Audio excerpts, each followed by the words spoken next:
Okay, but the NDC beating the PF in Roan constituency is a big deal. But so is the PF's landslide win in Bahati. Or was that more a UPND loss? Hi, my name is Langa Mwene and this is my unpopular opinion. Why is everyone making a big deal out of NDC's triumphant victory over the PF in Chishimba Kambwedi's own backyard, but downplaying the PF's win in Bahati?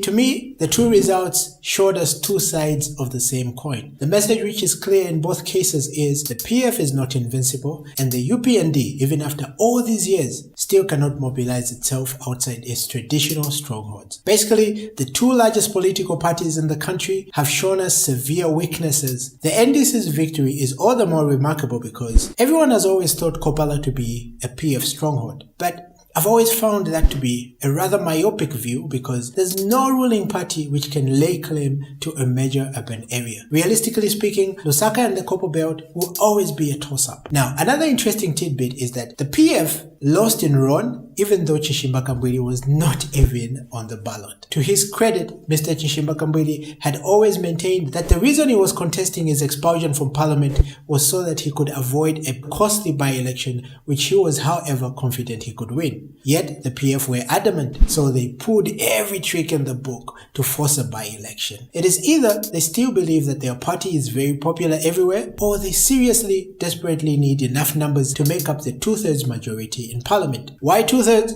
Because that's what it's going to take to change the constitution.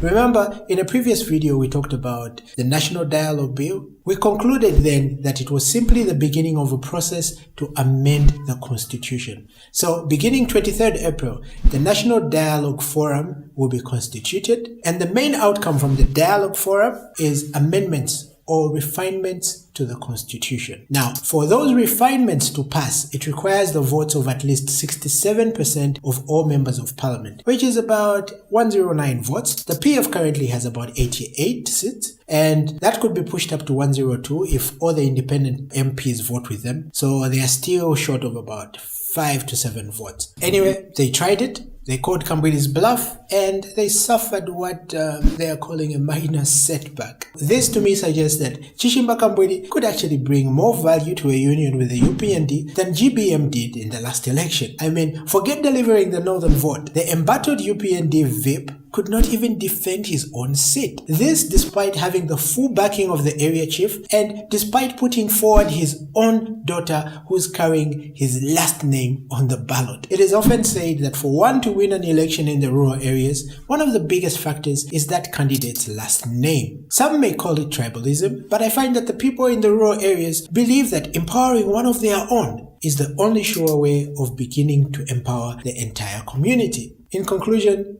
the Bahati win by PF shows that the UPND still has homework to do. They can learn a lot from NDC's victory in Roan. And even though he has been slighted in the past, this Chishimba Kambwedi might actually be a force to reckon with, and the PF may have made a grave mistake when they kicked him out. Thank you for watching. See you next time.